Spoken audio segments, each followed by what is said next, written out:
Let me start this session. My name is Won Gi-cho. I'm a professor of Indo-Pacific Studies and head of Center for ASEAN-India Studies at Korea National Diplomatic Academy.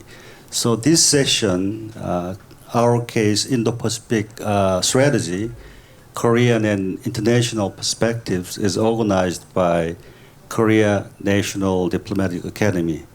I'd like to convey my sincere gratitude for the speakers as well as the audiences. Well, as you are well aware, ROK government announced its own Indo-Pacific strategy in December 2022. So we have about 18 months passed since the announcement of the strategy. So this particular session will provide an opportunity to take international as well as Korean perspective about our case Indo-Pacific strategy. For example, what would be the key elements, the priorities of South Korea's Indo-Pacific strategy? How would international experts would view and assess the achievements and outcomes of the implementation for the last 18 months? And what would be some of the major challenges that South Korea is facing in implementing this strategy? And as a fellow like-minded countries, what would be the priorities for South Korea to take in implementing the strategy in the days ahead? So these are some of the major questions I would like to discuss in this panel. Before we start, I would like to briefly introduce each of the prominent speakers in this session. First, on my left, Vice Admiral Shekhar Sinha. He is a former commander-in-chief of India's Western Naval Command. And he has been responsible in this capacity for maritime security of Western and Southwestern Indian Ocean region. In his 4 decades of service, he has flown over 2,600 hours on fighter jets from various aircraft carriers, commanded air base, 4 warships, Western Fleet, naval aviation, and plethora of staff and operational assignments. He is now on the governing council of Indian Council of World Affairs, which is a foreign policy think tank of India's foreign ministry, and also he is the chair of the board of the trustee of the India Foundation, which is a think tank of the India's ruling party, BJP party. On his left, we have Professor Hideshi Toguchi. He served as Japan's first ever Vice Minister of Defense for International Affairs from 2014 to 2015, after completing several senior assignments in the Ministry of Defense. He has been the president of the Research Institute for Peace and Security, which is a RIPS for short, in Tokyo since 2021. And in his left, we have Dr. Peter Lee, who is a research fellow in the Center for Regional Studies at the Asan Institute for Policy Studies. He is also a non-resident fellow at the United States Studies Center at the University of Sydney. His research focuses on Indo-Pacific strategy and U.S. alliances and partnerships. And the last but not least, we have Dr. Robert York. He is the Director for Regional Affairs at Pacific Forum.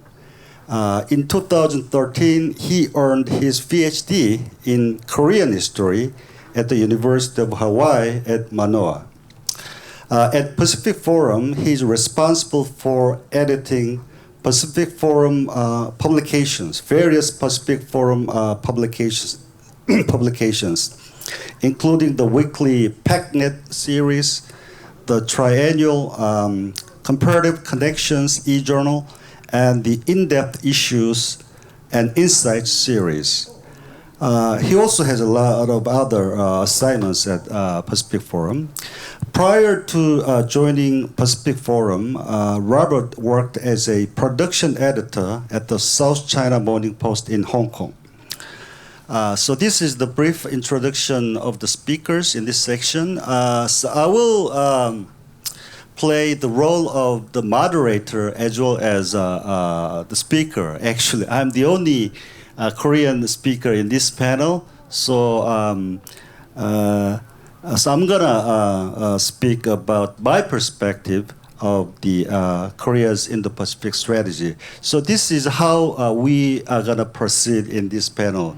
So including me, each of the speakers will speak for about 10 minutes about their own perspectives about the Korea's Indo-Pacific strategy.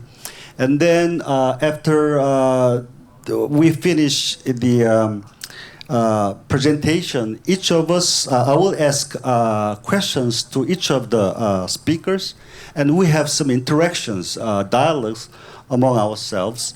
And then I will open the floor and take questions from the audience. All right, so then let me first start with my own take on Korea's Indo-Pacific strategy. So this is my personal perspective. That has nothing to do with the official position of the organization that I work for. Okay, so I think in terms of the priorities of the ROK's Indo-Pacific strategy, if you look at the Indo-Pacific strategy document that was released in December 2022, you have a lot of commitments and priorities. Actually, there are 9 specific, what they call core lines of efforts. So 9 priorities in Korea's Indo-Pacific strategy. But I think out of these 9 priorities, 3 stands out as most important priorities. The first one is a commitment to rules-based order. If you look at the Indo-Pacific strategy document of South Korean government, there is very strong emphasis on Korea's kind of commitment to defend and bolster rules-based order. I think this kind of this commitment is based on the deep reflection about Korea's strategic perception about the existing international order, which is in crisis. So the existing international order, the rules-based order, is in crisis. Lots of elements of the existing order is being undermined. So as one of the primary beneficiaries of this post-World War II international order, we are kind of having a deep sense of the crisis of the existing order. So this is why I think the Yoon administration came up with this Indo-Pacific strategy. The second priority is there is a very strong priority that we should go out and work with other like-minded countries beyond the traditional confinement of Korean diplomatic horizon, which is Korean Peninsula.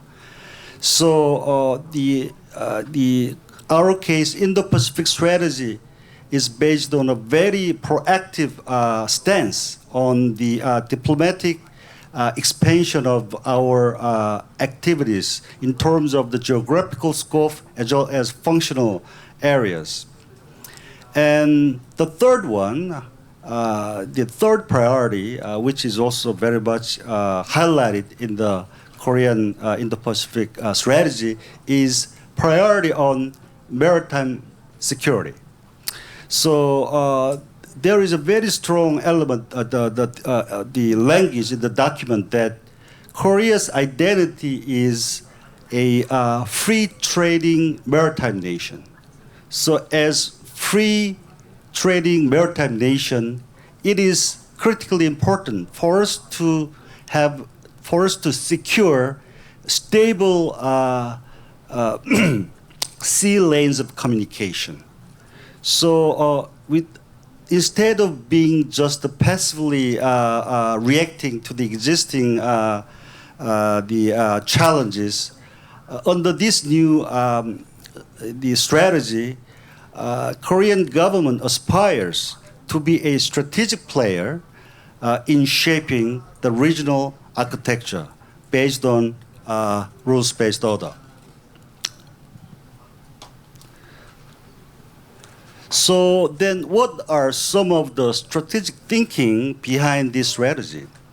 Well, this is my personal observations. I delineated the four specific lines of thinking. The first one is that under this new strategy, I think the Seoul government is based on the reflection that the rules-based order in the Indo-Pacific region is our key strategic interest. So I think this is, in Korean diplomatic history, I think this is the first time that South Korean government explicitly identify rules-based order its key interest. In the past, in the previous administrations, most of the goals of the external strategy of South Korean government is we try to expand our export to this level, kind of tangible goals, right? But this is more of the outcome of the expanded strategic perspective. So I think this is also reflecting the sense of crisis that we have about the existing regional order. The second line of strategic thinking you can observe from this Indo-Pacific strategy document is that we are not in a position to antagonize China. While some observers and international kind of experts regard that Seoul's Indo-Pacific strategy is kind of anti-China strategy, which is not true. I think this is a gross misunderstanding. In terms of the economic relations, geopolitical, cultural, and in every dimension, South Korea is not in a position to pursue explicitly, openly hostile China policy, which is against our national interest. We are not in a position to do that. Instead, China is described as key partner. So I think even if this Indo-Pacific strategy is not China's strategy per se, I think Yoon government is set to is positioned to reset the bilateral relations with China based on the principle of mutual respect, common interest, and in particular, the principle of reciprocity. So with this broad external strategy, I think we try to reset the bilateral relations.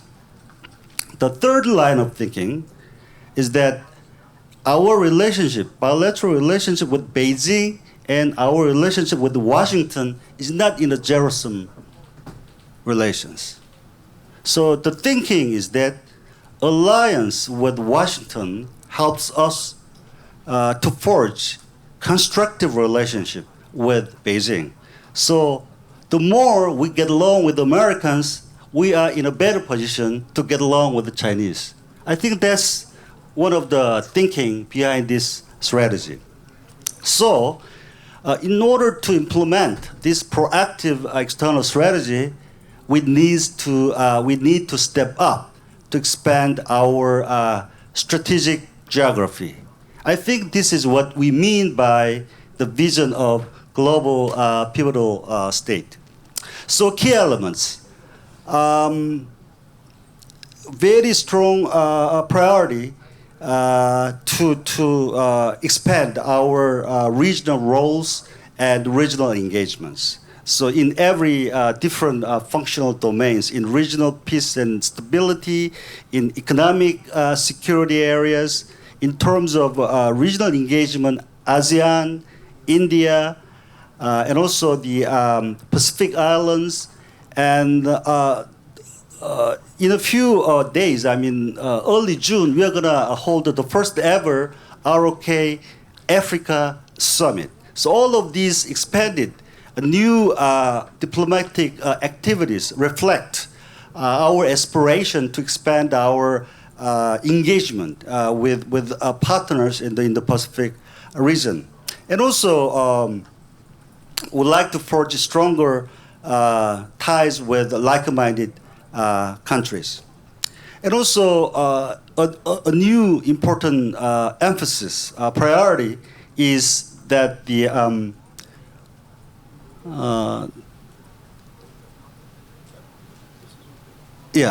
is the maritime security. So we have very strong element that we need to play a greater role in securing the UNCLOS-based regional maritime order in the region. And also, I would like to expand our role in terms of the providing the developmental assistance to countries in the region. And so what has been done for the last 18 months? There are a lot, but I think you can observe at least 4 elements. If you look at the official statement speeches by President Yoon and the Foreign Minister Park Jin and other senior officials, we have issued a very clear and consistent message about the foreign policy identity of South Korea. So we are free trading maritime nation. We are liberal democracy. Our interest lies in free and open market, and we value the fundamental. We have the fundamental belief in fundamental values like the freedom of freedom, like the human right, and all those fundamental values. And also, one of the major developments is the Camp David trilateral partnership with Japan and United States. And also, as I pointed out briefly before, so we have been making efforts to expand our diplomatic horizon. And also, we have been more vocal in expressing our concerns and positions regarding the deteriorating situations in South China Sea. So, then what would be some of the challenges ahead of us? I think there are some gaps between rhetorics and actions as far as our Indo-Pacific strategy is concerned. For example, the firm commitment to rules-based order, the firm commitment to the UNCLOS-based maritime order in the Pacific region. But my observation is that you do not have the commensurate, the behavioral changes in terms of Korean government's actions and activities. So I think if this kind of situation continues, then there might be some sort of credibility questions about Korea's Indo-Pacific commitment. And another challenge is coming from domestic politics. So in every 5 years, we have change of government, sometimes from political left to political right. Then you have all of new names, brand new policy, policy brand names, and all of changes in foreign policy. So we have a very deep domestic political polarization, and we don't really have bipartisan consensus on our foreign policy. This is a huge challenges. So this raises a question about the sustainability of our foreign policy. And another challenge is the tension and the dilemma between our commitment to RBO and our imperative to manage relations with China, right? So a couple of days ago, we had trilateral summit with China and Japan, and it has been China's consistent demand to us that we should honor, we should respect what China regards as their core interest, in which South China Sea is included. But this is contradictory to our commitment to rules-based order in the Pacific region. So this raises a lot of tensions and challenges for us. And also, it's been only 2 years that we started to engage in Indo-Pacific coordination with like-minded partners. So we don't have many unilateral and multilateral institutional mechanism in which we could coordinate and cooperate with other like-minded countries. So the trilateral, Camp David trilateral partnership is one of the kind of novel new achievements. So these are some of the challenges. We need to expand these mechanisms of coordination and cooperation with other countries. So then what would be some of the ways forward for us? First, I think it is very important for us to enhance the strategic communication and make greater efforts to build cooperation, trust with other like-minded countries. So I think one of the priorities should be to institutionalize the Camp David trilateral partnership. And also we need to expand our the unilateral arrangements with other like-minded partners. And also, I think Korean government should make greater efforts to make differences in the maritime security domain. So with regard to the South China Sea issue, I think we need to expand the diplomatic engagement, expand our participation in the regional joint exercises, and also increase the maritime capacity building support. So engage more with defense industry cooperation, not just based on commercial consideration, but more of the strategic, under the strategic consideration, and also MDA cooperation. And also, last but not least, I think as a fellow democracy and also as a like-minded country, I think we need to forge greater partnership with India. I think the bilateral relationship with India is very good, but from the strategic perspective, we have a lot of homework to do. So I would call the status of bilateral relationship between Korea and India as a status of benevolent neglect of strategic potentials.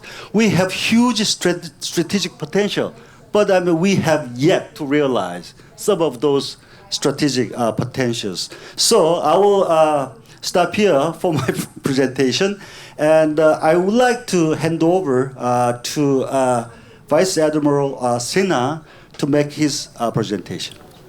Yeah, please.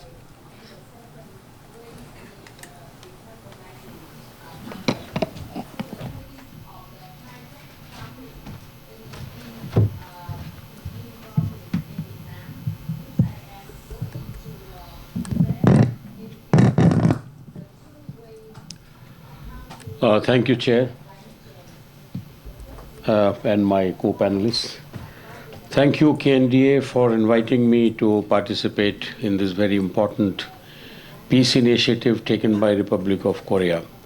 My personal thanks to Dr. Wang Cho for your very visionary contribution to shape the discourse on Indo-Pacific in South Korea.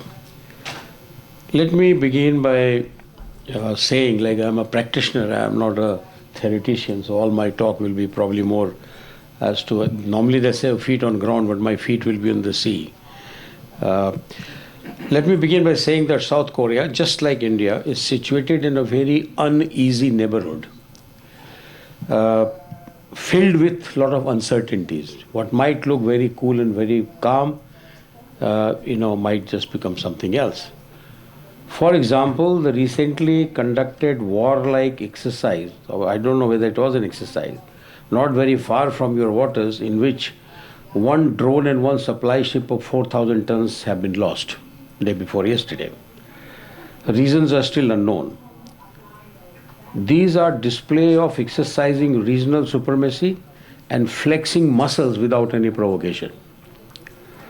In addition, there is intense geostrategic competition playing out in the Indo-Pacific, which is likely to engulf countries in the South China Sea and elsewhere. It's just a matter of time. Well, when I say geostrategic, in our time it was a combination of geoeconomics and geopolitics. But now I have added geotechnology. These three actually go about deciding the strategy of a country. It is primarily competition between two major powers, which has the potential of turning into contest and maybe conflict.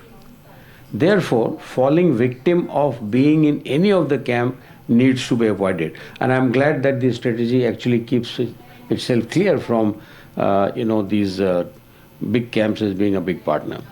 We in India are very happy to see the contents of the strategy for a free, peaceful and prosperous Indo-Pacific region released some time ago.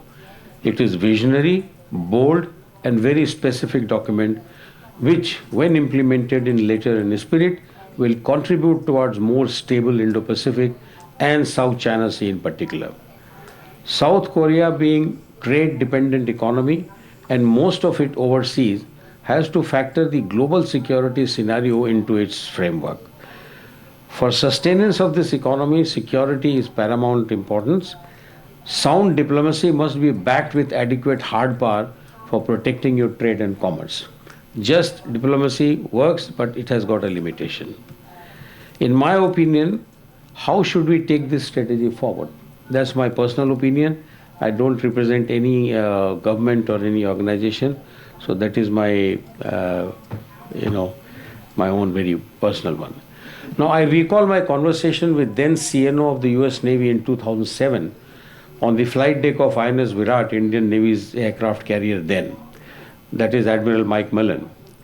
While discussing maritime security in the ocean of the world, he said that 70% of the total mass of the world is water.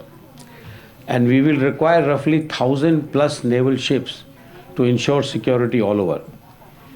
If I am correct, inclusive of PRC, the world probably is yet to reach that figure. And he said this in 2007. What he was hinting at was that no one country can take on this enormous task.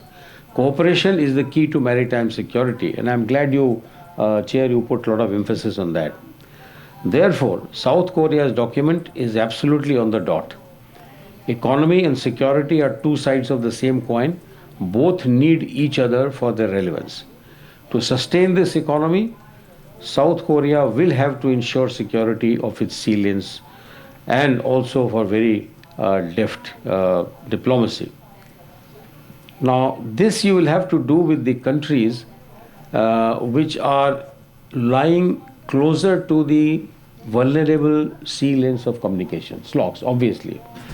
And don't limit to seeing only the South China Sea. Why? I will just come to it. Look at the energy security, which is most important to sustain any of your economy that is going on. Oil import of South Korea is largely from Gulf and some from South America, Australia, and a little bit from Russia. South Korea is the fourth largest importer of oil in the world. So that needs to be kept in mind. Indian Ocean SLOCs get targeted the most due to entire region simmering in turbulence. The recent Houthi attack on commercial ships transiting through Red Sea and parts of Indian Ocean, coupled with piracy and hijacking attempts off Somalian coast, are but some recent examples. Second issue, which will require attention, is the readiness for non-traditional threats, which are more frequent. Natural disasters, narcotics, drug trafficking, smuggling, theft, maritime terrorism, search and rescue, etc. and some of them are very frequent. These require multinational ready force which is well rehearsed. Our experience is that maritime security exercises amongst the like-minded country is a way out. You may recall that it was tsunami in 2004 which led to starting of Malabar exercise between US and India, which has now enlarged to include Japan and Australia. You can see the Quad sitting here right on the podium here. A coalition of few countries could begin with well-defined scopes. You can start with smaller groups and possibly have a bigger one. The SLOCs in Indian Ocean carry nearly 71% of ROK's total oil import, mostly from Gulf, South America and Mexico. In the recent times, import from Russia has increased to the tune of 10.3 million tons. ROK's seaborne oil is about 6.7% of entire globe's all seaborne trade. With the weakening of world governance and geopolitical churn, the rule-based global order is under threat. The safety of energy lines has become need of the hour. Closer maritime relation with India, as you mentioned, could provide some of the answer because we are a resident country in the Indian Ocean. Overall, I would say that the strategy needs to be implemented in steps of necessity, most essential, and also to be attended in these three categories. These emanate from sound diplomatic and political relations with the relevant countries. You cannot have a military relationship unless the diplomatic and political umbrella exists between countries. Another area would be to reduce supply chain disruptions by diversifying investment in alternate manufacturing countries, as also in newer locations which have the potential. I would like to add here that it may be a very wishful thinking to expect that resolution of maritime disputes by United Nations or in some cases by bilateral discussions will actually happen. The historical claims on EZ and near sea areas seem to prop up from time to time. And you will soon see that the country wanting to control this near sea area, having full control, as it is, claims have been laid to about 80% of entire South China Sea. This may call for a multilateral cooperation with countries with heft in the region, those who have little power. Increase in maritime combat force will add towards your self-sufficiency for situations where the presence of powerful partner may not be possible due to their indulgence in other theaters of conflict. And therefore, it should be reasonably independent or maybe with smaller bilateral, trilateral, multilateral groupings within this zone. With two nuclear weapon states in the neighborhood, with one being very, very unpredictable, ROK needs fairly early and systematic implementation of this very useful strategy. It is in the interest of continuity of politics. I'll come back to the last point which Dr. Wogicho made. It is in the interest of continuity of policies that specific departments established in foreign and defense ministries to institutionalize this important aspect of national security, which is maritime security. Doing so will ensure that political crosswinds do not scale down the process of readiness and compromise on your security. So I'll stop here and maybe I'll take on questions later on. Thank you.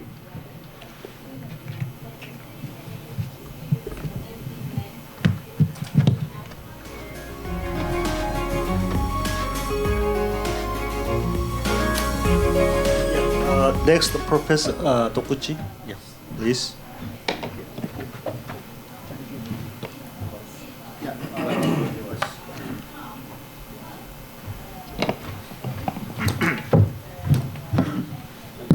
Okay.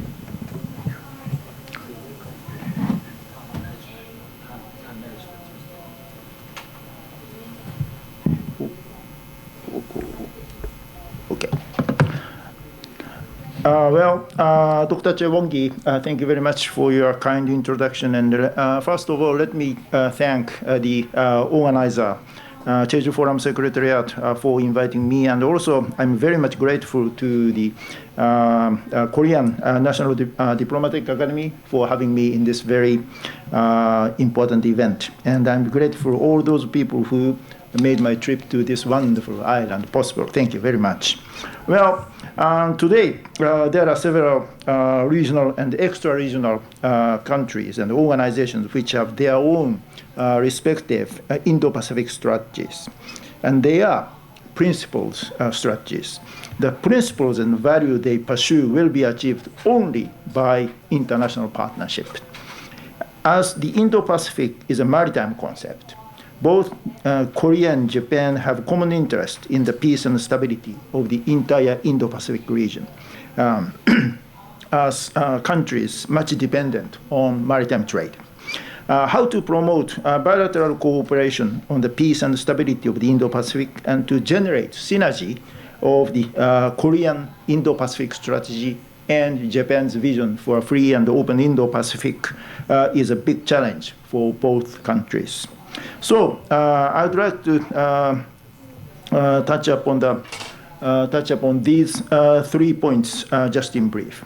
First of all, common features of the Korean Indo-Pacific strategy and Japan's own vision for a free and open Indo-Pacific. Both the Korean strategy and Japan's vision have several things in common. The following 3 points are particularly important from the viewpoint of international security. First of all, both aim to maintain and strengthen the rules-based international order by attaching importance to the freedom and also to the rule of law. And second, both countries depend much on international maritime trade and attach importance to maritime security. On the Korean side already, Dr. Chewangi illustrated these issues more elegantly, but I'd like to also point out these points. Third, both countries aim to align with ASEAN outlook on the Indo-Pacific and seeks to cooperate with ASEAN and its members. Now, characteristics of Korean Indo-Pacific strategy. Compared with Japan's vision for a free and open Indo-Pacific, the Korean strategy has some remarkable characteristics. I would like to touch upon these 4 points. First, the Korean strategy is more formal and systematic than the Japanese vision. The Korean government presents the strategy together with its action plan and also a progress report. In contrast, Japan's FOIP vision is expressed only by 2 speeches of the Prime Minister. The first one is by Shinzo Abe, and the other one is by the current Prime Minister, Fumio Kishida. These 2 speeches are supplemented by briefing materials prepared by the Ministry of Foreign Affairs. That's it. Japan should also launch its formal strategy on the Indo-Pacific from a whole-of-government approach and oversee its steady implementation.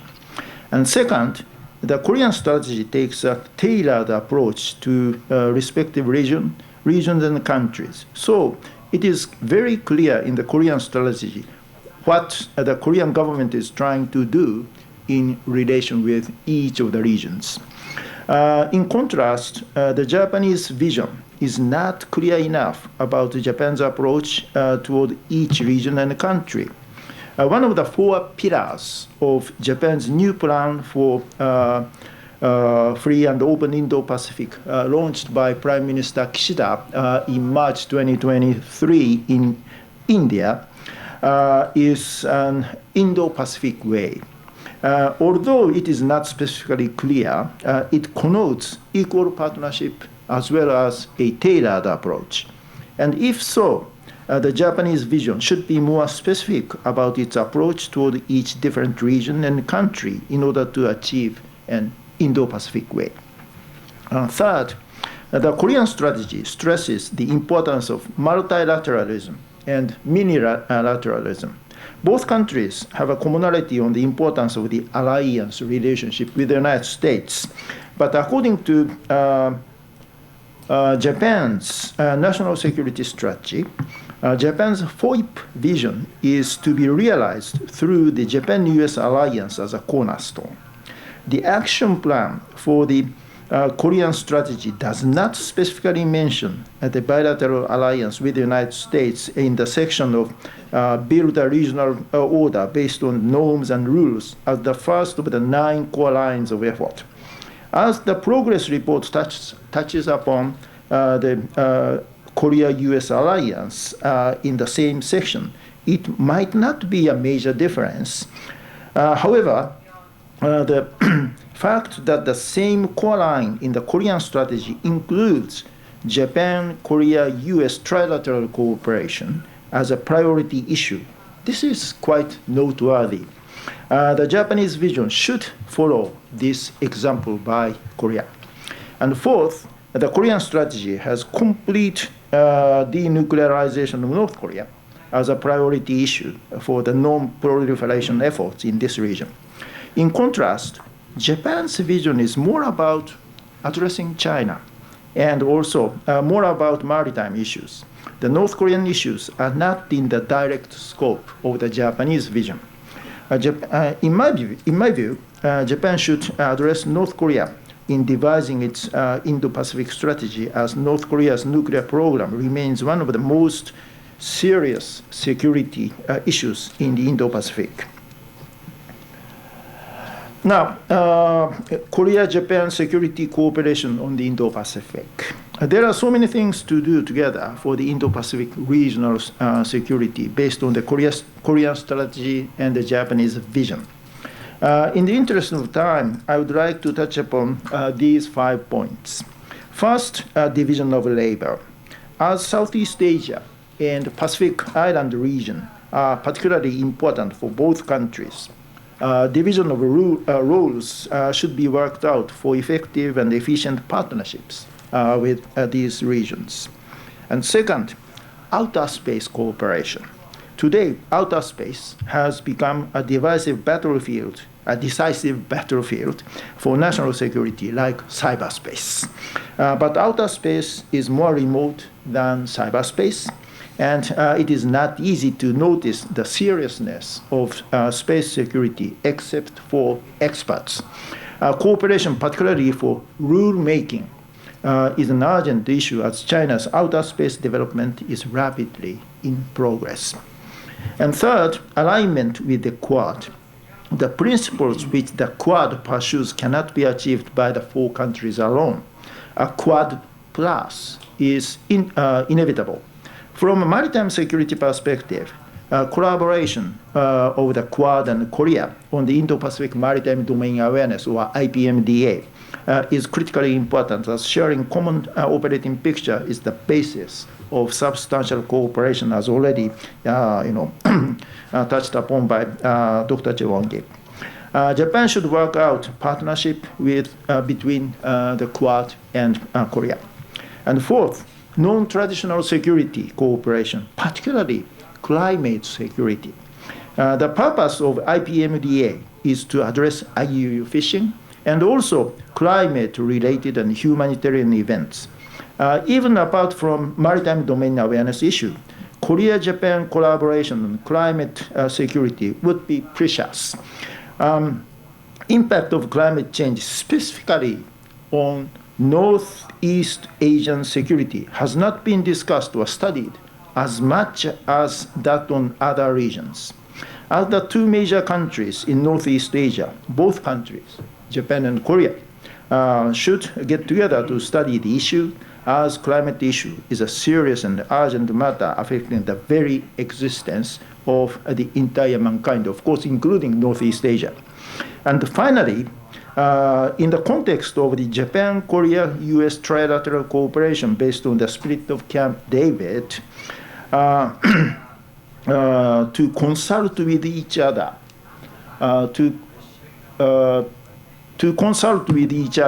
to coordinate their responses to regional challenges, provocation, and threats that can affect the 3 countries' collective interest and security, Korea-Japan bilateral cooperation should be pursued too, as both Japan-US and Korea-US security relations are alliances.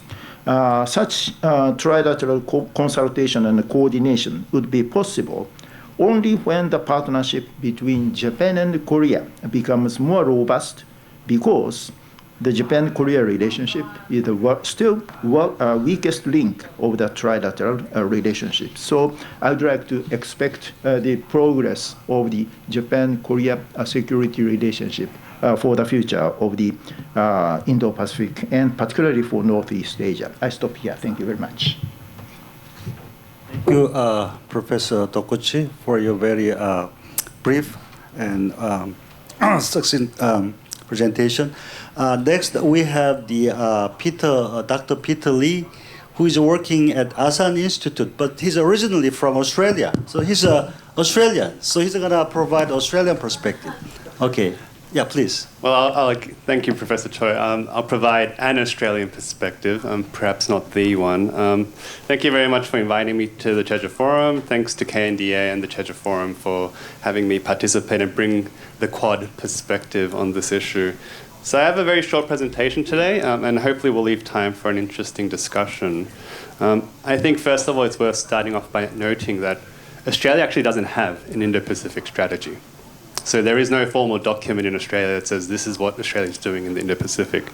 It sits within many different policy documents, sitting within the Foreign Ministry, the Defence Ministry, and elsewhere. But we don't really have a like-for-like comparison to compare Korea's Indo-Pacific strategy with Australia's one. So I think that's worth looking at on this issue. So my comments today will be sort of focused on the bilateral component, where the Australia-Korea relationship sits and why it's becoming more important, and how that fits into Korea's Indo-Pacific strategy. So as, I guess, perhaps the younger member of this panel, I try to keep things light-hearted and interesting and entertaining. So I want to start with a question of, where do you think this photo was taken? Is this Korea, Jeju Island? So this was taken last year in the North Australian state of Queensland. And so almost 1,000 South Korean defence personnel had come to Australia for Australia's biannual military exercise of the United States called Talisman Sabre. And so for the first time, almost 700 South Korean Marines, South Korea's largest amphibious assault ship, K9 howitzers, and a huge range of military kit came all the way to Australia, right, the other side of the world. And I think this represents something that's changing very much in the relationship. For many, many years, Australia has come to Korea to train and to work with. And for the first time, Korea is coming to Australia. And I think that's a good reflection of how Korea's Indo-Pacific strategy is looking in practice.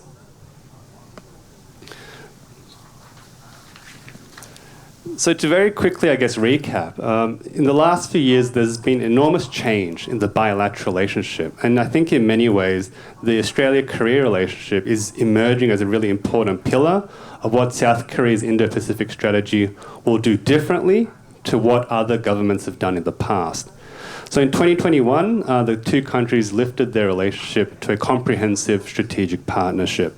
And that was very much on the basis during the middle of COVID in terms of signing new defense industry deals, great energy, and interest in renewable energy cooperation. That continued further in 2022 when we had new governments in both countries. So we had a change of government in both countries, and yet they continued to meet. And so we had the first leaders meeting of what we call the NATO Asia-Pacific 4 in Madrid in 2022. And so Korea, Japan, Australia, and also New Zealand, who are all important NATO partners, met together for the first time at that occasion. In 2023, we continue to see defense industry and renewable energy as these sort of two emerging priorities in the bilateral relationship. And then in this year, just last month, we had the 2+2 Foreign and Defense Ministers meeting in Melbourne. That's where we saw a lot of the interest in potentially Korea joining AUKUS Pillar 2 come out, and really Korea taking a more active role in the bilateral relationship, but putting this into a wider alliance context. So I think taking that 2+2 meeting that happened in Melbourne only a few weeks ago, we can put that of what the agenda on the bilateral relationship looks like today with where the South Korea's Indo-Pacific strategy is going. So, for instance, the April 2024 ministerial statement highlights sort of 5 sort of key areas, right? Cooperation on the Indo-Pacific, defense and security cooperation, global cooperation, so middle power diplomacy, as we might call it, economic cooperation, and people-to-people links. What you see with South Korea's 2022 Indo-Pacific strategy, though, is everything sort of tracks. All of the 9 lines of effort that we talked about in the ROC Indo-Pacific Strategy Action Plan, they fall within all of these 5 components. So Australia is very much an important part of all of those areas, except for defense and security cooperation. So there's a very interesting, I think, contrast there between where South Korea's Indo-Pacific strategy outlines what it is planning to do in the region and the notable absence of a defense and security component to that. And I think we can come back to this discussion later about which part of the bureaucracy leads. Is South Korea's Indo-Pacific strategy a whole of government effort, a whole of nation effort? Who leads this? And I think the notable absence of a defense and security component to that, at least in the document, is quite telling. So I think there are 2 things that I want to emphasize in my remarks today, which is why is the Australia-Korea relationship deepening? Where is it going? And how is that going to affect South Korea's Indo-Pacific strategy? So I think the first one is that there is an increasing focus on deterrence in the bilateral relationship. So just as we are entering this new period, I think the Australian government is moving much farther and faster into this realm of military deterrence. So if you look at the latest policy documents in Australia, so the 2023 Defence Strategic Review and this year's National Defence Strategy, they invoke terms that are really unprecedented in how we talk about security in our region. So the 2023 DSR talks about how, for instance, our alliance partner, the United States, is no longer the unipolar leader of the Indo-Pacific. Talking about the region as entering by a multipolarity. And that's very much an idea that Korea has not yet embraced. Korea very much still thinks of this region as a bipolar strategic competition. It similarly talks about collective security in the region, where Australia and other countries, potentially including Korea, should be playing a collective security role. It talks about impactful projection, which means long-range strike capabilities and their ability to hold adversaries at bay through a strategy of denial. These are very important concepts that are being evolved in how South Australia and other US allies are thinking about the collective balance of power. So I would argue that actually Korea's thinking on this issue, which we see reflected in the Indo-Pacific strategy, is again 1 step behind where the other allies are going. So if you look at how the US, Japan, and Australia in particular, and to a lesser extent India, are thinking about the role of the military in deterrence in this region, Korea is very much 1 step behind. As Professor Che was mentioning, the IPS very much does not have a military and China component to it at play. I think the second component, and this is very much, I think, a driving motivation for South Korea's embrace of the Indo-Pacific under the Yoon administration, is this idea of alliance integration. It's the role that Korea can play as part of a US-led or a US-centered network of minilateral partnerships. And so if you think back to President Yoon's election campaign in 2022, there was a lot of interest in joining things like the Quad, of joining things like AUKUS today, of joining NATO AP4, and then really, the culmination with the Korea, Japan, United States trilateral with Camp David last year. So in a lot of this, it's very much South Korea's membership within a wider US-led architecture. And so that's where I think the Australia-Korea relationship fits. The importance of Australia to Korea fits within this alliance context as opposed to a purely bilateral relationship context. And that's just a drawing that I asked ChatGPT to make before this presentation of what does alliance cooperation look like if you're a cartoon. So I think for this component, then, the key variable in how Korea thinks about Australia is US credibility. The first part about deterrence is about the role of China in Australia-Korea relations. So these are 2 quite distinct, I think, logics at play. So if you have, I think, that context, just to wrap up my presentation, where does Australia and Australian experts, how do they see Korea's Indo-Pacific strategy? So clearly, I think, there's an enormous welcome to what Korea is doing. So Korea hosting, for instance, the first Pacific Islands Summit. So we have the new Korea-Africa Summit next week. But the Korea Pacific Island Summit, for instance, was a huge demonstration of growing Korean interest in a part of the world that Australia is very interested and devotes enormous resources to.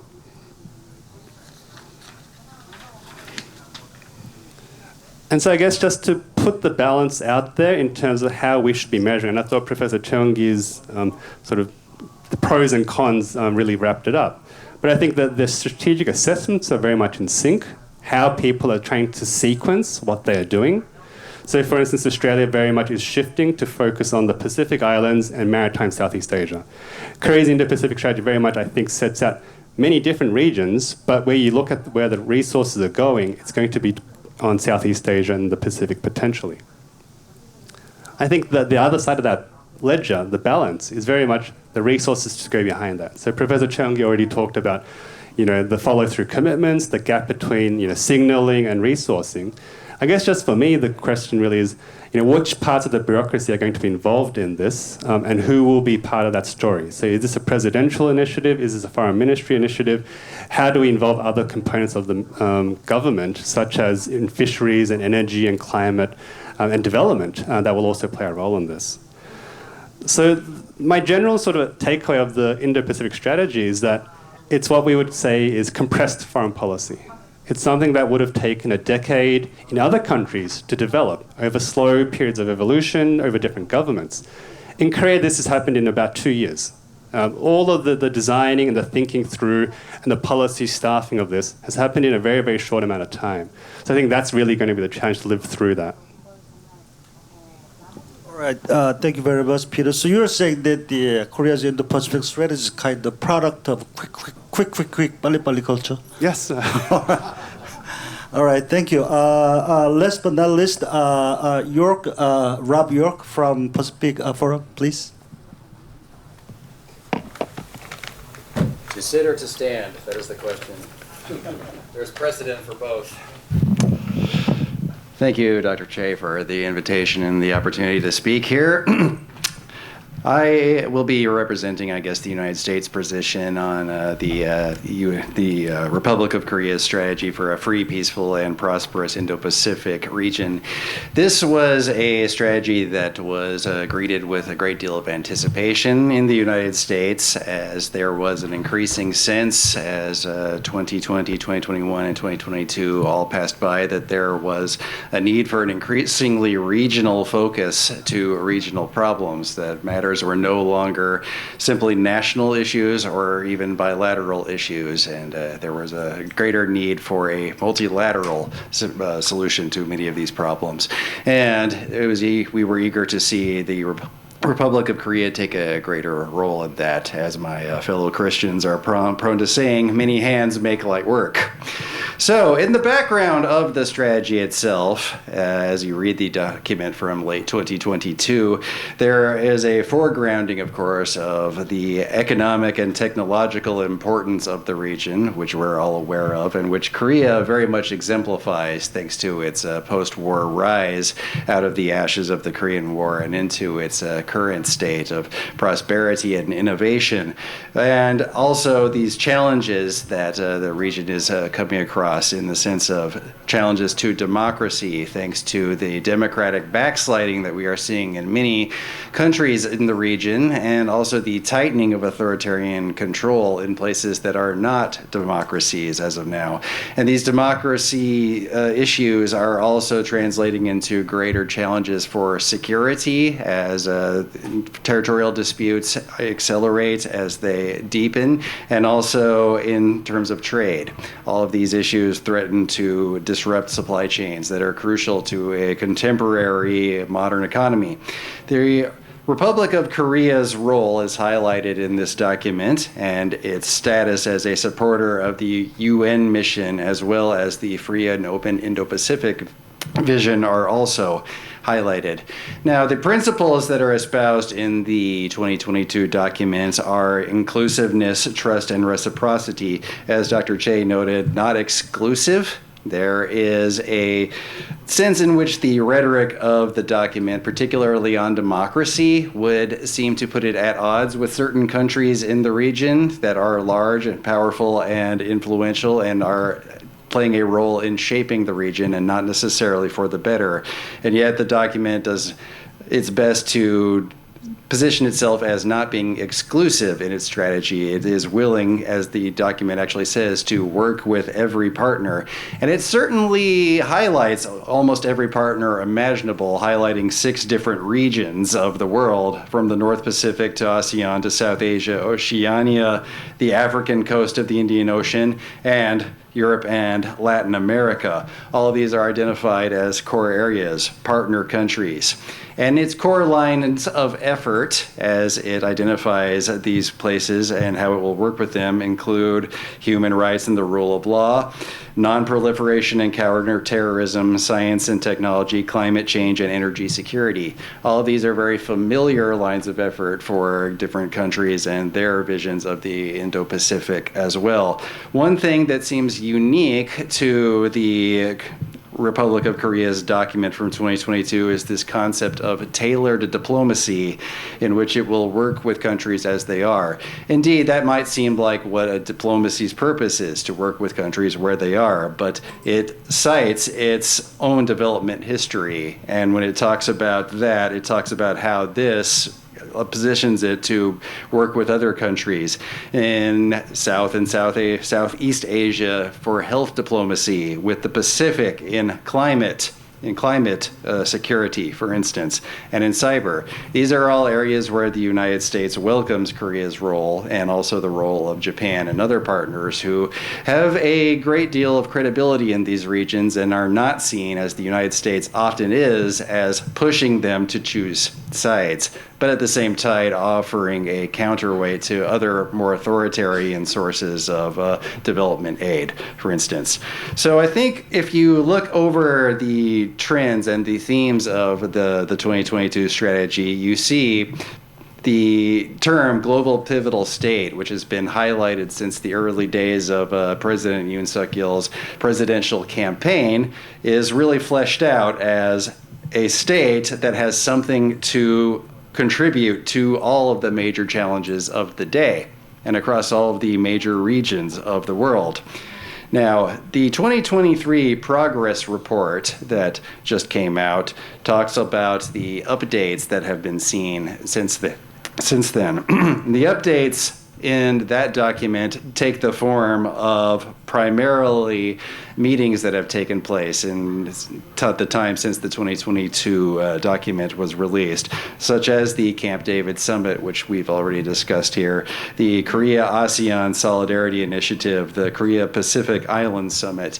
Each of these areas, each of these meetings that have taken place are all very important in their own way, although one questions whether or not this document and the meetings that are discussed really meet the challenges that are spelled out in the 2022 document, and if they all represent progress in each of the areas, these 6 regions that are all highlighted. Other than the ODA increase that is identified in the document, and we can document its increase, it's difficult to quantify progress in each of these areas. And if you've ever filled out a quarterly report, perhaps you would appreciate seeing more metrics included. In how is the Republic of Korea meeting its goals in each of these areas?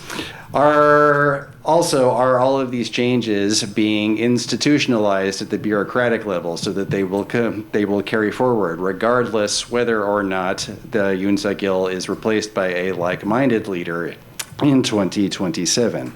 A few other unaddressed areas that come to mind.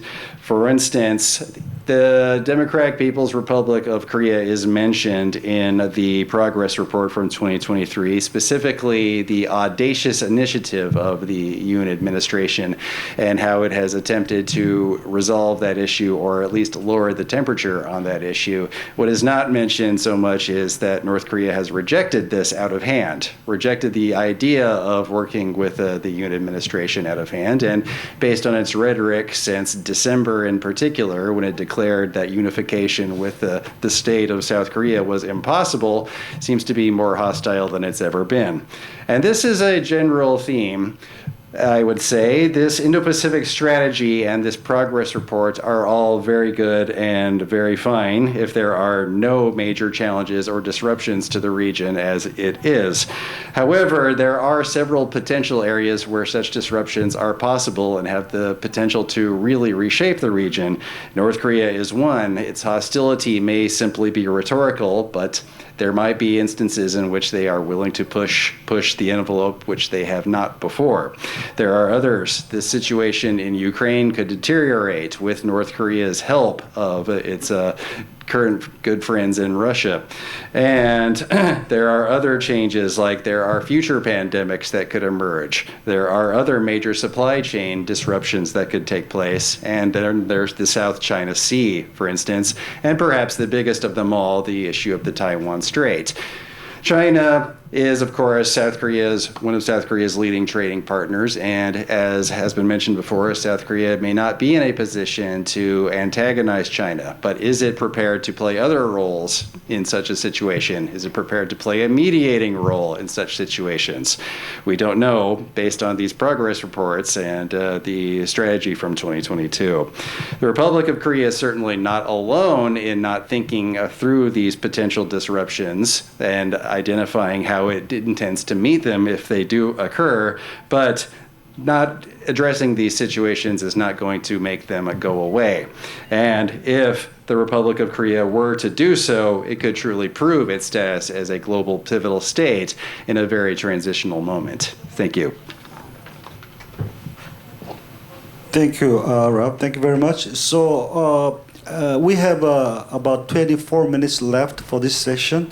So I'd like to raise a couple of questions to each of the all speakers. One common question and the other a specific question to the speakers. The common question is, what do you think RK should prioritize in operationalizing its Indo-Pacific strategy in the days ahead? So that's the common question for all of you. And the individual questions, starting with Admiral Shina. So India is the key player, key member of the Quad, right? I think India is the player to control the speed and the depth of the Quad coordination among the members.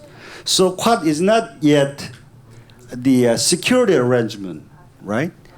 But the question is, I mean, you have very strong security implications out of the Quad, especially with China, right? So what would be the factors or situations, strategic situation that would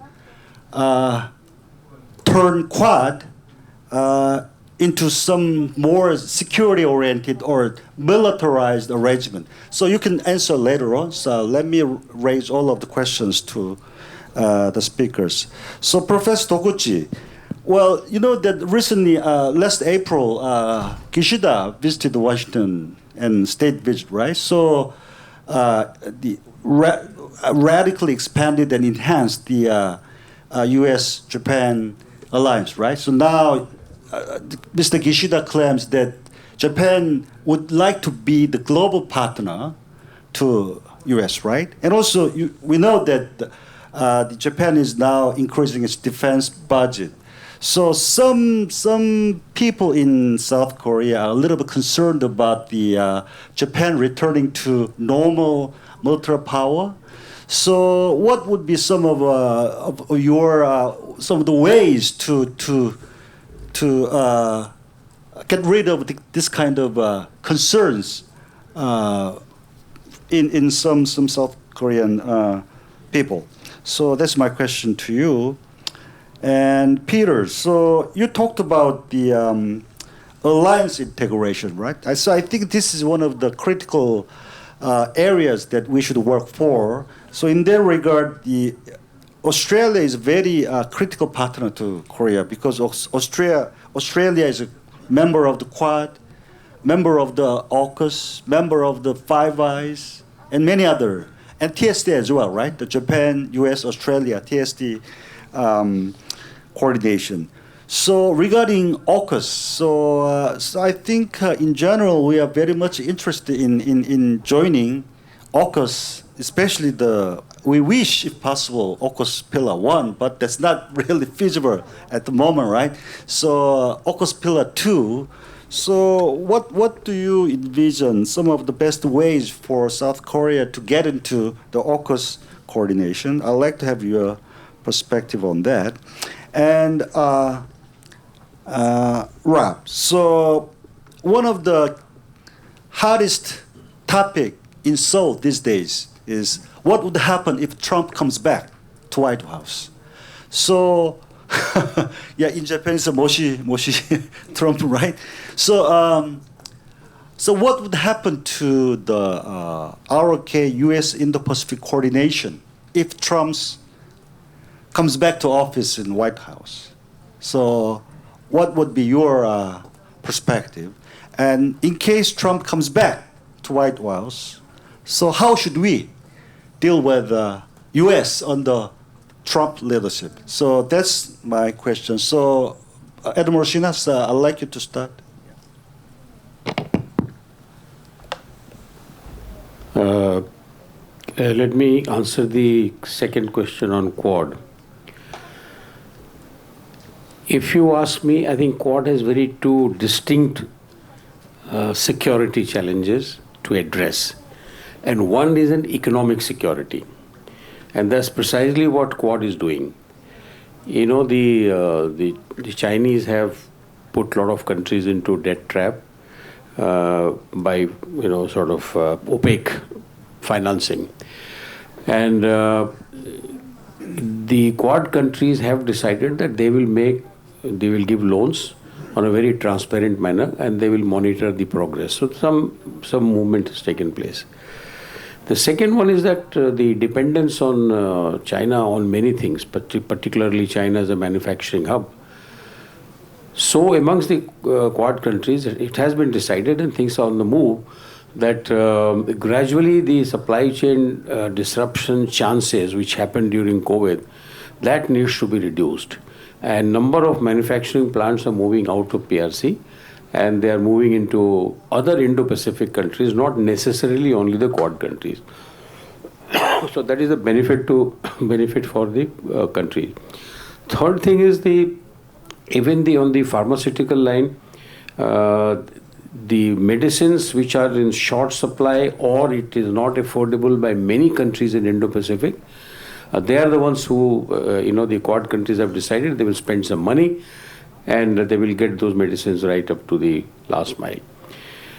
Then there is a space cooperation, and the biggest one which was mentioned by our Japanese colleague is the Indo-Pacific Maritime Domain Awareness. Now this is a very important one, as he mentioned, though it is for the monitoring the IUU, but possibly it can be used for every other purpose.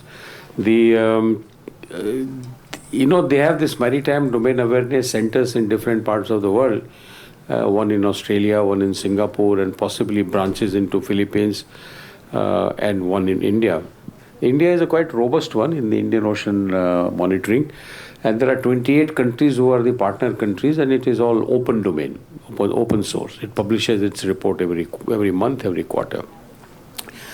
So I would say that for economic security, reducing dependence on China, this is a very important forum. And what they're doing in education, they're doing in research, in R&D, etc., science and technology, and giving, the transfer of technology, because the US has realized that in such a huge world, it is not possible for US alone to do the batting and do the maritime security. As I mentioned, I just quoted in the passing of Admiral Mike Mullen. So America has decided that we will part with some of the critical technologies to all our partners, and so that they can become capable in their own areas, and when it comes time to battle together, they will all be together. And that is how AUKUS has taken root, and AUKUS has taken root, and so have the the Quad, IPMDA. Coming to your other question, that when will Quad become militarized? This question was asked to me by a Chinese state councillor long back, Dai Bingu. And my impromptu answer was that excellency depends on your country as to how hard you want to push any of these four in destroying the existing international order. Sooner it will become very, very militarized. It doesn't take very long. The four countries already have a Malabar series of exercises which has reached very high level of proficiency, and the exercises which are done is quite high. So I think that I will stick to that answer. Can you be more specific? For example, some kind of threshold.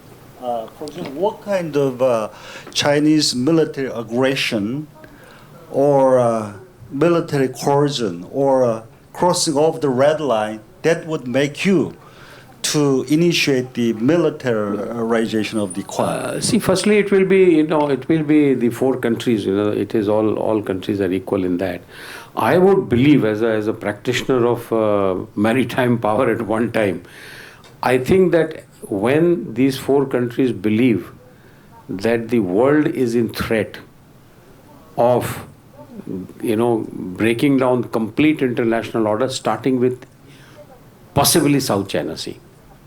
If you find that the Chinese have really used force to destroy the existing order, or status quo is being disturbed militarily and very hard, I would guess that they will decide to get the Malabar link to Quad. That's my. Thank you, Admiral Shina. So now, Professor Dokuchi, please. Yes. Japan's national security strategy has three pillars: self-help, the alliance relationship with the United States, and also international security partnership with other like-minded countries. The self-help, in terms of self-help, the Japanese government is trying to enhance its comprehensive national power, including diplomatic capability, military capability, economic capability, technological capability, and intelligence capabilities. That is the basis of the entire security effort for Japan, because Japan, as well as South Korea, actually, in this region, we, South Korea and Japan, neighbor on three nuclear and authoritarian states: Russia, China, and North Korea. So it's one of the most dangerous regions in the world. So there is no reason not for Japan or Korea not to invest more on defense and national security. And one of the important lessons from the war in Ukraine is that international partnership is indispensable. So in today's world, in today's connected world, there is no country which can ensure its own national security all by itself. For us, the United States is the most dependable country, because the U.S. remains strong and committed to this region as a Pacific power. And also, the United States does not have any territorial ambition. This is the most, different, position of the United States from China's. So, the enhancement of the credibility of the U.S. extended deterrence, this is very important. And for this purpose, Japan keeps providing the most dependable stationing and operating environment for the U.S. forces. Japan has more than 55,000 U.S. troops on the soil of Japan. It is not just a symbolism. It is just a living proof of U.S. commitment in this region and to Japan. So therefore, the U.S. alliance relationship, this is very important. And so the Japan's own defense efforts, as introduced by Dr. Chewangi, is one of the efforts to enhance the deterrent power of the Japan-U.S. alliance. If there is any concerns or doubt about the Japanese intentions on the part of Korea, then candid discussion candid discussion between Korea, South Korea and Japan is more important, and particularly about particularly in order to share the common views about the security environment which both countries face in today's world, particularly in Northeast Asia. And also, it is very important to expand the opportunities for security cooperation, not just about North Korea, but about maritime security, or a non-traditional area, or outer space, as I said. So there are many different things we can do together. So if we expand our relationships, then cooperation, then we will be able to more easily understand each other. Thank you, Professor Toguchi. I think it is you pointed out a very important point. In order for ROK and Japan to go forward with this Indo-Pacific cooperation, I think we need to get over, or at least reduce the kind of domestic constraints about the concern and intention of Japan to increase its military capability. So I think that is a very important point that you pointed out. Thank you very much. And now, Peter, please. Sure. So I guess just on that first question about what should be the next steps for Korea's Indo-Pacific strategy, I think if you look at the document, one of the interesting lines of effort is maritime capacity building, and it includes mention of ship transfers to Southeast Asia. And so I think that's an area where I would like to see a lot more effort, whether it's through the Korea-ASEAN Solidarity Initiative or whether it's through a separate stream of effort. It goes back to my earlier point about bureaucratic sort of coordination and what role the Ministry of Defense, for instance, plays within this Indo-Pacific strategy, which is largely a foreign ministry issue. So I think in terms of functional cooperation, it needs to be Korea can actually build the capacity of Southeast Asia and the Pacific Islands in particular. I think that's a role that Korea is uniquely placed to play. And in terms of region, I guess, from an Australian perspective at least, the Korea-Pacific Islands Summit last year was very, very important. It's the start of what many hope will become a robust line of effort, because Korea is very much a new player in the Pacific Islands. And then I think it has a lot of interesting and different resources and qualities to bring to that. On the second question about AUKUS, AUKUS is really, I think, a reflection of the culmination of deep alliance trust between Australia and the United States. This is something that has taken many decades to build. If Australia had asked for nuclear propulsion technology 10 years ago, the US probably would have said no. If they had tried 30 years ago, they would have said no. So it's a very unique constellation and alignment of factors and the threat of China that has very much brought this into reality. But I remember when a lot of the commentary was, when Australia and the UK first proposed to President Biden, we want to share nuclear propulsion technology. Apparently, President Biden's reaction was, well, will your political opposition party go along with this, right? I need to have bipartisan support in the Australian system that you will do this for the next 30 to 40 years. And so that was very much a key factor in the US decision to share this technology, right?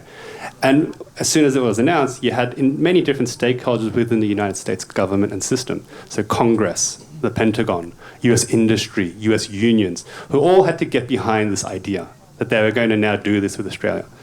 So to say, will the US do that with Korea or with Japan or with other countries in Europe? I think that's a very important question of how much bipartisan trust and credibility Korea can build, how much support within the US system more broadly, and not just the White House Korea can build. So I think that's where the Washington Declaration, Camp David, are very important demonstrations that Korea is moving down that path, I think. Rob, please. Okay.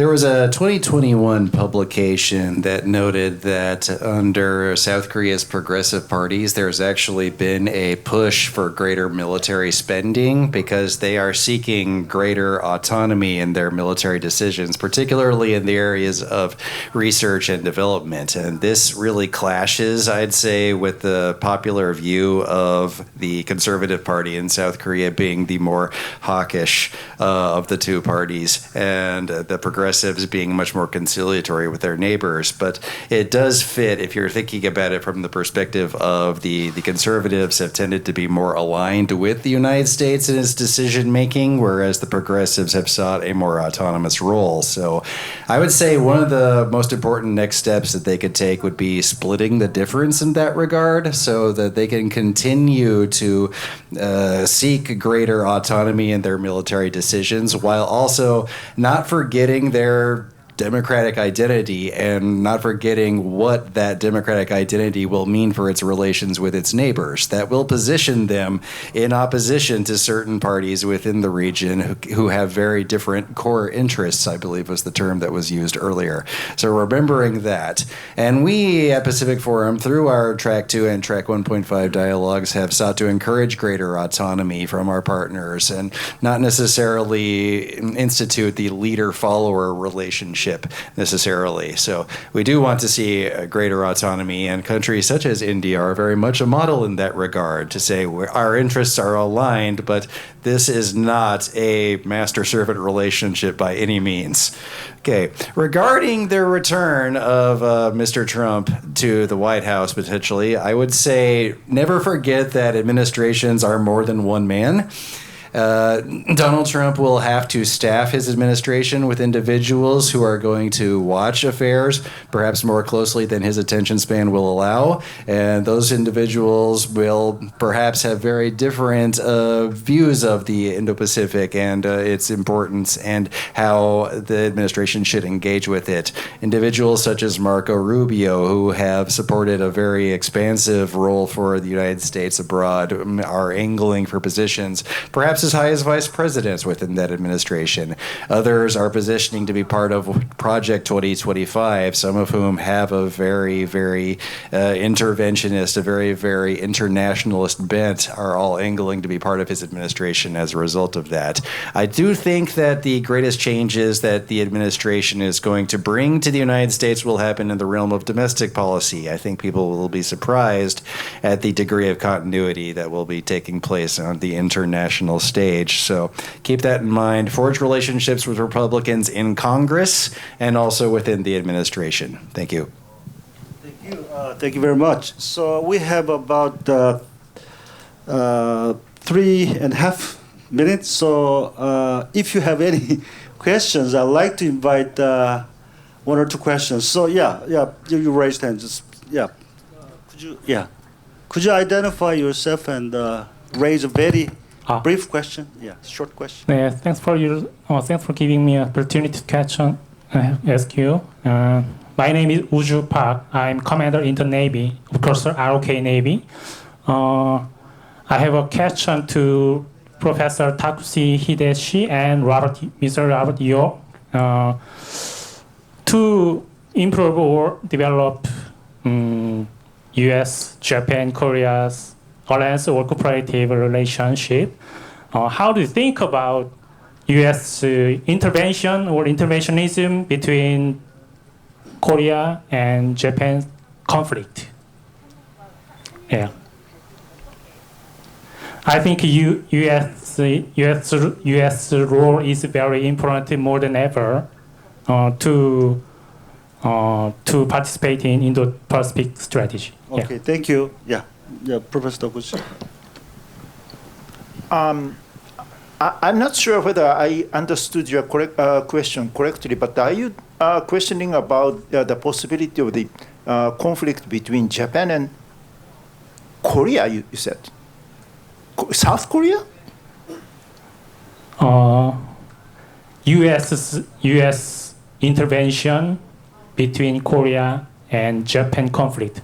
I think U.S. role is important more than ever to participate in Indo-Pacific strategy. U.S. role. Mediating. between their diplomatic disputes. Yeah, that's like right. that. Yeah. Okay. Well,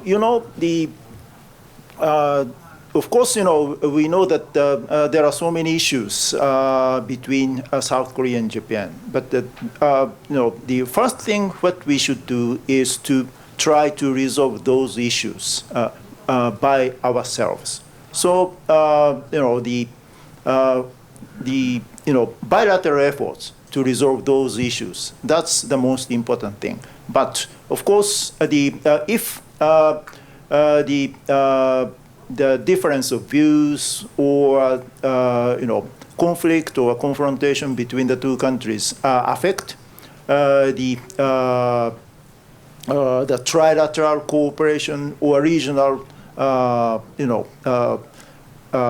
regional partnership, then I think that U.S. mediation will be welcomed. But as I said, the first thing what we should do is bilateral solution. I think that the United States has a role to play in preventing the collapse of certain agreements, like the intelligence sharing agreement, for instance, and other agreements between the two countries. That is a way in which the United States can play an interventionist role. The United States cannot really play an interventionist role in terms of forging new agreements and pushing the relationship forward. We saw that with the Comfort Women Agreement, and that was why it was perceived as artificial and short-lived. Thank you. Well, I think, you did not ask to me, but I think it's out of the initiative initiated by President Yoon. I mean, yeah. So before we finish, the Admiral Shina raised the two fingers. So yeah, please. Yeah, two fingers, not to shoot two fingers, but basically I just come back to what Dr. Cho mentioned as to what will be, the whole scene like when President Trump, if and when he returns to White House. And Rob very rightly mentioned that, the administration is run by people, is not the president alone. I mean, he might dismiss one secretary, but another one will come and do the same thing. So all I want to say is just go back to Trump era, and I think that the Indo-Pacific concept, the Indo-Pacific command, keeping North Korea under check, keeping Russia a little bit quiet, I think that he was quite successful in his foreign policy. I don't know why this thing. In fact, in Indo-Pacific, the Biden administration has only taken things forward from where President Trump left. Right? Internal, domestic, obviously every president, every head of state has many problems. There are two different parties, two different kind of thinking. But I think there should be no problem about Indo-Pacific and South Korea's equation when President Trump comes. All right, thank you very much. So we've already passed the time limit. So I don't want to summarize, but I think we've entertained some of the important questions regarding Korea's Indo-Pacific strategy. And also, I did not intend this, but we happen to have the experts from the Quad countries. So we have some wise counsel from experts from the Quad countries. So thank you very much for your attention, and thank you very much for all of the very interesting presentation and discussion. Thank you.